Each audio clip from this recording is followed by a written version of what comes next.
Good morning, everybody. Welcome to Pokemon Trading Card Game. We are going to close the name incentive right away. I had to make a little bit of an adjustment because there's only 6 characters, but hopefully this will do. Or am I still correct that this is the correct name? Checking it now. Yes, it is. Fantastic. Okay, before we get started, one real quick warning. There will be a lot of flashing lights, so if you are sensitive to that, probably best not to watch this one, because it's going to happen quite a lot. Anyway, with that out of the way, I think we can get started. Starting in 3, 2, 1, go.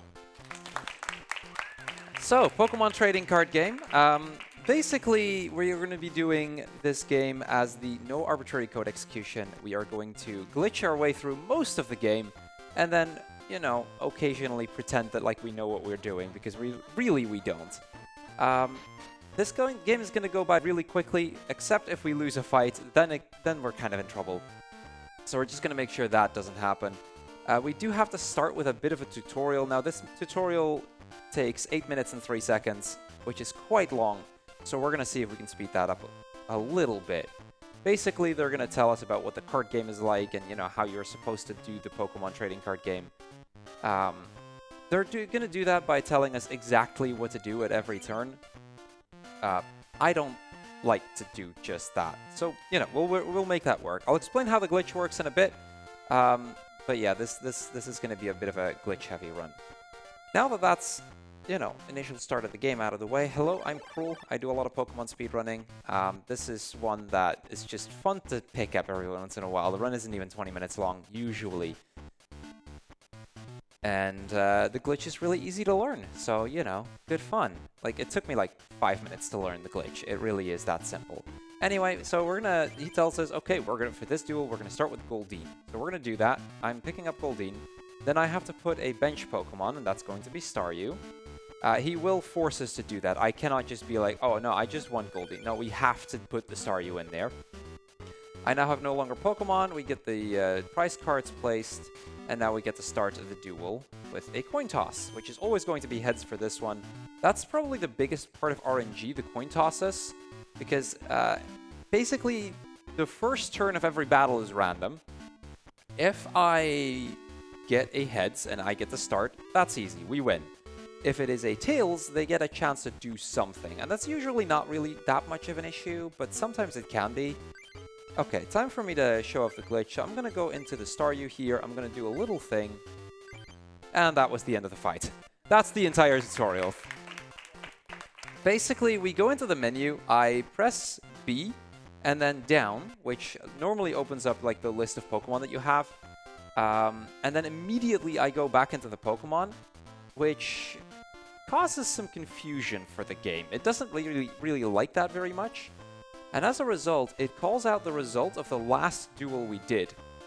Now, because you're supposed to be winning the tutorial, we're going to take the Bulbasaur deck, by the way, because Bulbasaur clearly does not get enough love. It's also the one with the most bulky Pokemon, generally, so it's just the most reliable, really. Okay, quick menu coming up here. This is where we can really start to speed things up, because you might have noticed the text is quite slow. There's a lot of animations. I'll get back to my point in a moment. I will say my D-pad is a little bit janky on this controller. It tends to be easier on a GameCube controller to perform the glitch, but my D-pad's a little janky. Anyway, where was I? So it calls back the last result of a duel, but because the last result was a win, because you're supposed to always win the first duel, basically the game's like, oh, you won. The problem is, if we ever lose at any point in time, it means that that's that. There's nothing we can do at that point, except because then the last result will be a loss, and we just have to go until we win again. Okay, so this is not a great starting card. Okay, he starts with Eevee, that's fine then. We are weak to electric, which means they can do quite a bit of damage, but luckily not much of a problem here. I will be saving after like every couple of fights, just to make sure that if something happens, we have a save to go back on. So generally speaking, other than that, this game pretty much works like how you'd expect Pokemon trading card, or how you'd expect any Pokemon game to be. We collect badges. There's 8 badges, just like in any other Pokemon game. And once we have all 8 badges, we can fight the Elite Four and beat the champion. This will be our first gym leader, the Electric-type gym leader. Okay, so we get Kangaskhan here. Kangaskhan is the most bulky Pokemon I have. It literally cannot be defeated in turn 1. I don't think there's any card in the game that can do that. So unfortunately, they get to get the first turn here. You'll see that whenever they get to do the first turn, you know, I have to sit through that. But here we go. That's our first badge, the Electric badge. Every gym has certain requirements. Sometimes it beats certain trainers. Sometimes I have to go find the gym leader and so on and so forth. I'll make my first safety save here, actually. There we go. One of those was the fighting gym, which is where I was earlier. The fighting gym tells us, you know, my pupils are out there somewhere. Go find all 3 and defeat them, and then I will fight you. This is the first of the 3 who's hiding over here. And there we go, that was the first one. So yeah, that pretty much sums up what the game is going to be like. We go to every gym leader, we perform the glitch, and then we move on to the next gym. So here's the second gym leader, the Rock-type gym leader.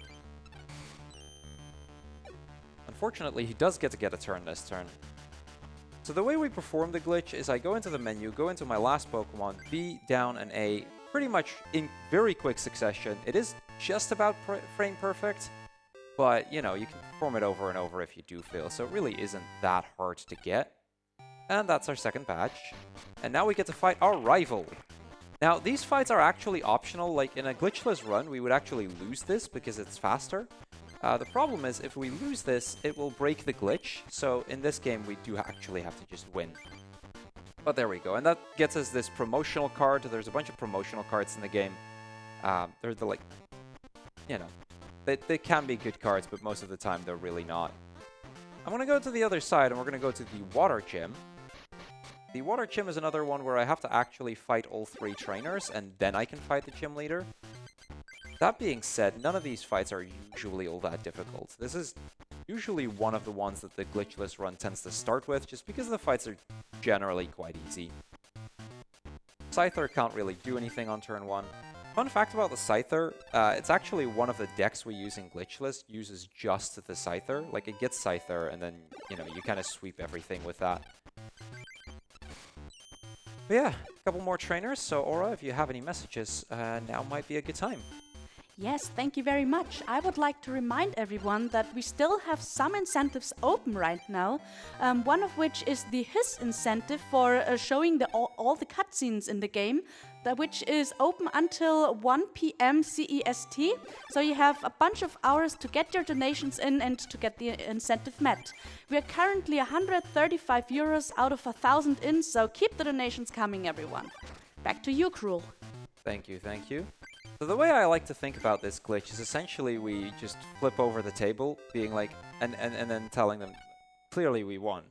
And somehow they're accepting that. That's just the way I like to think about this. So I tend to sometimes just call this table flip % because of it.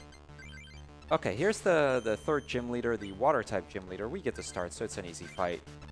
And there we go. That's badge number 3. So the next gym is going to take a little bit longer. We are going to move on to the Grass Gym next. And the thing with the Grass Gym is the gym leader isn't actually there. So we're going to have to go find the gym leader. But before we can do that, before she'll show up, we have to beat all of the 3 trainers. And then there's also the fighting trainer who happens to also be here. So we're going to first beat the fighting trainer. This is the trainer that in a glitchless run tends to kill quite a few runs because it's one of the first fights we do. And now I have to fight all 3 of the regular trainers. There's one over here in the side room. So these side rooms, they're kind of like the practice areas of your event, just like we have one over here at ESA, where everybody just kind of hangs out. This is where all the cool kids are. Poison, very broken. Luckily, this thing doesn't do too much damage, otherwise we could have been in trouble here. But yeah, this is where, you know, you'll usually find somebody who wants to duel. Okay. Took a few tries, but here we go. You'll find somebody to duel. You'll usually find some trainers who are like, hey, want to trade cards with me? And that's how you can get some of the cards. You've got all sorts of little things like that. I think that's also where the multiplayer things are in there, because there are some multiplayer features in this game, I believe. Come on, there we go. Okay, took a few tries there, but no harm done. I did notice we just got the Scyther, so if this were glitchless, we would be golden right now. So generally, whenever I'm picking my Pokemon, I try to go for the one that I kind of know has the most HP. Anything over 40 essentially means they're not going to be able to be defeated.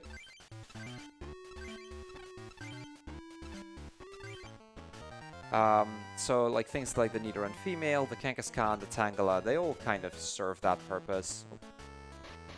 At this point, the gym leader, by the way, has spawned, but we're not going to be able to actually get to her just yet. Instead, we're going to go to the Science Gym. That's a new type in Pokemon now, the Science Gym.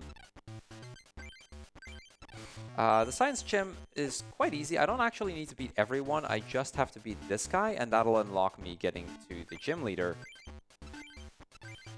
Sometimes you'll see that screen, by the way, like that we're on, that I seem to be getting stuck on a little bit instead of just finishing the fight immediately. That means I did do the glitch correct, but I was like off by like a frame, and then you get into like one of those, you get kind of stuck in between that screen.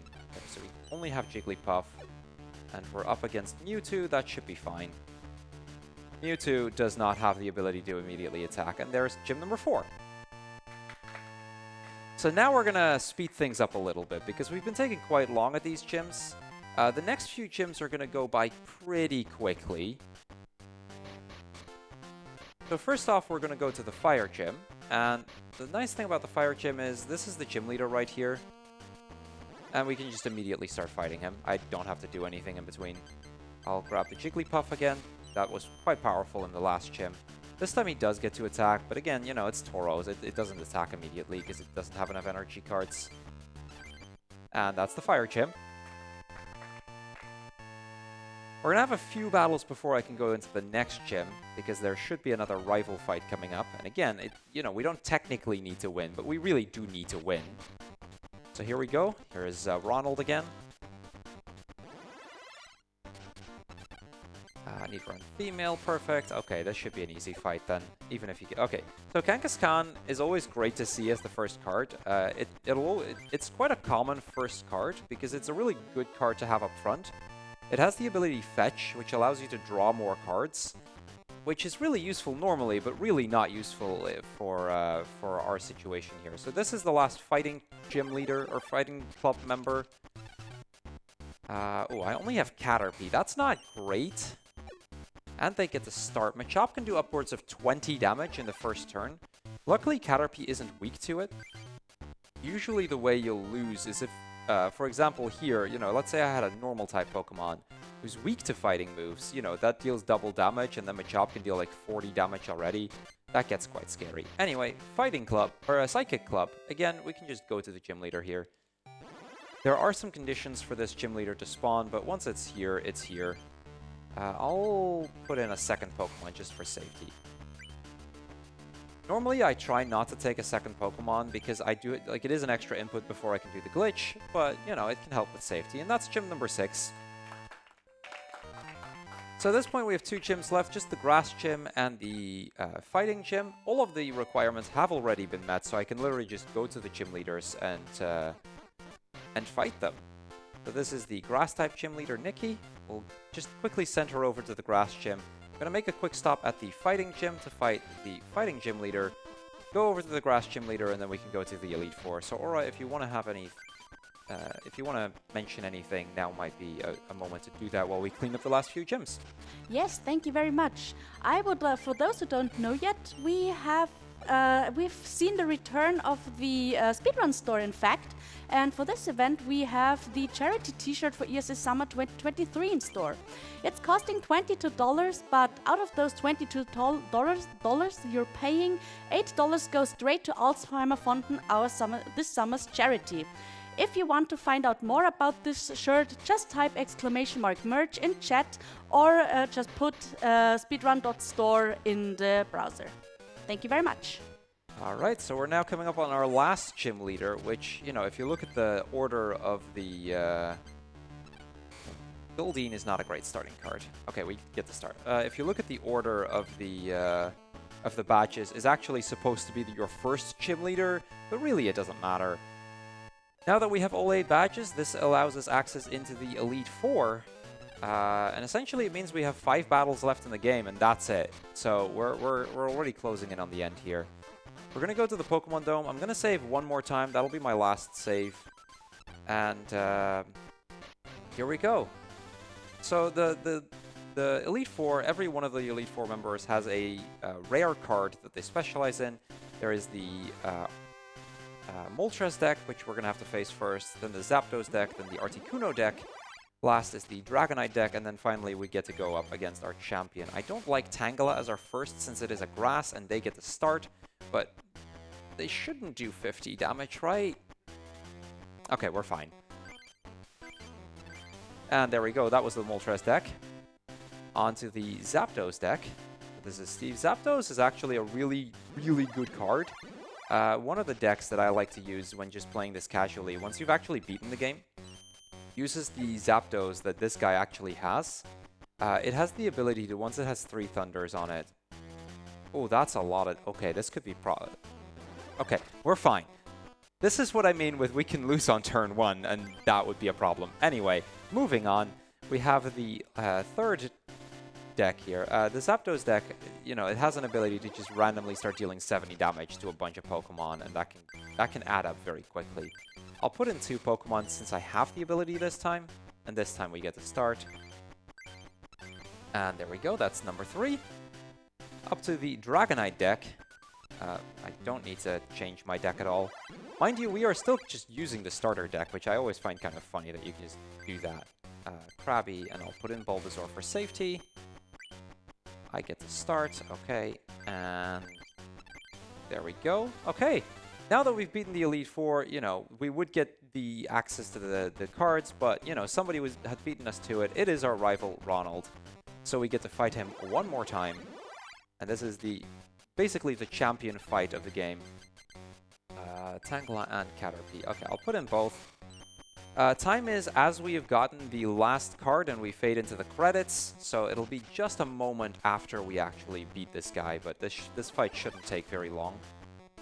So time is coming up. Okay, we beat the champion, and just like that, we're done. We get our legendary cards, our prize for beating the Elite Four. We have the legendary Moltres card, the legendary Articuno card, we have the Zapdos card, Dragonite card, and then there's just a few text boxes I need to clear, and then that will be that. And time. That's it. That's Pokemon Trading Card Game. Obviously, this is a heavily glitched version of the game, and there is a glitchless version. But, you know, I do hope I showed you a little bit of how quick this game can be beaten. That's pretty much it for me. I hope you guys had fun. And I'll just give it back to the ESA crew. Thank you very much, Crrool. Thank you for your amazing showcase of the Pokemon Trading Card Game. Meanwhile, we are going into a short intermission, so don't go anywhere. We will be right back for you.